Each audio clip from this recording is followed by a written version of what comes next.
aquí en la sede de la lista 71 en 18 de julio y Martín C. Martínez. Se presentan dentro de algunos minutos el economista Diego Labat y también el director de la Oficina Nacional de Planeamiento y Presupuesto, Fernando Blanco.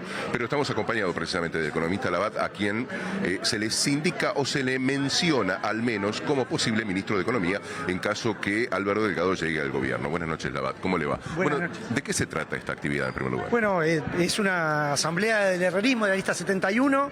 Venimos a acompañar desde el equipo de Economía, la coordinación de Economía, a contar las propuestas de gobierno, las propuestas particularmente en economía, todo lo que se ha venido discutiendo en este tiempo. Y bueno, por suerte estamos en una asamblea bien concurrida, mucha gente, mucho entusiasmo. Y bueno, esperemos compartir con el director de OPP y yo, compartir las principales propuestas de economía.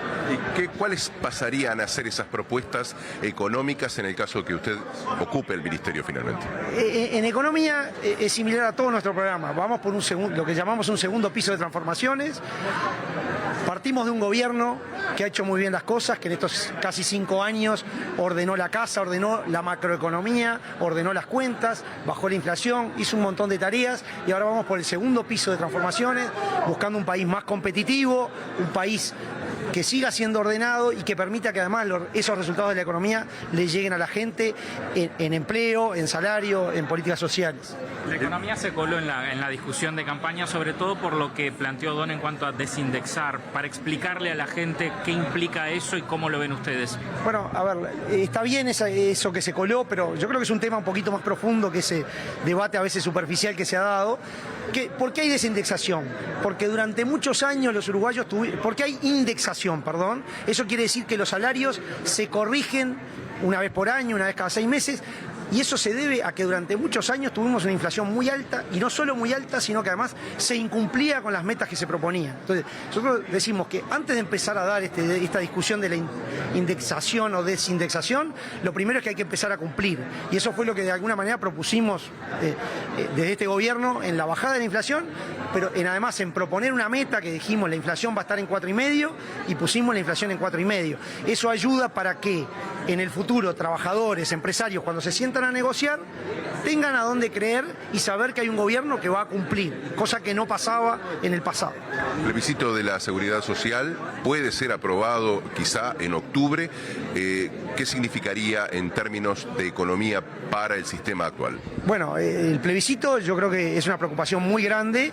Es un plebiscito, yo digo, irresponsable, presentado irresponsablemente, sin mostrar números, sin hacer cálculos, donde solo se muestran algunas partes más lindas de la propuesta, pero se olvidan de contarle a la gente los costos que todo eso tiene, las posibles cargas fiscales que habría que poner para poder cubrir eso. ¿A quiénes? Y bueno, a muchos, a los trabajadores, a toda la población, porque alguien va a terminar pagando los costos de la irresponsabilidad, de la mala administración, de la confiscación de los ahorros de muchos uruguayos, que no queda claro, porque yo digo que hasta está mal redactada la propuesta. Entonces, yo creo que los uruguayos tenemos que reflexionar, ver bien todas las campanas, tener mucho cuidado con estas propuestas, y creo que además sería bueno que los promotores del plebiscito de alguna manera propusieran y pusieran números arriba de la mesa que no han hecho hasta ahora. Se ha criticado al Frente Amplio por ejemplo, no presentar equipo económico, consultarle si conoce a Done, si le gustaría debatir con él.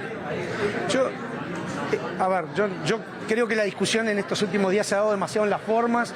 Nosotros queremos hacer una campaña de propuestas y en eso hemos estado, lanzando propuestas diciendo qué vamos a hacer y cómo lo vamos a hacer. Entonces, eso es lo que yo espero de esta campaña, y quien sea que tenga que debatir, sea Olesker, sea O'Donnell, sea el que sea, veamos y que si nosotros proponemos una propuesta, hacemos una propuesta y no les gusta, propongan algo mejor.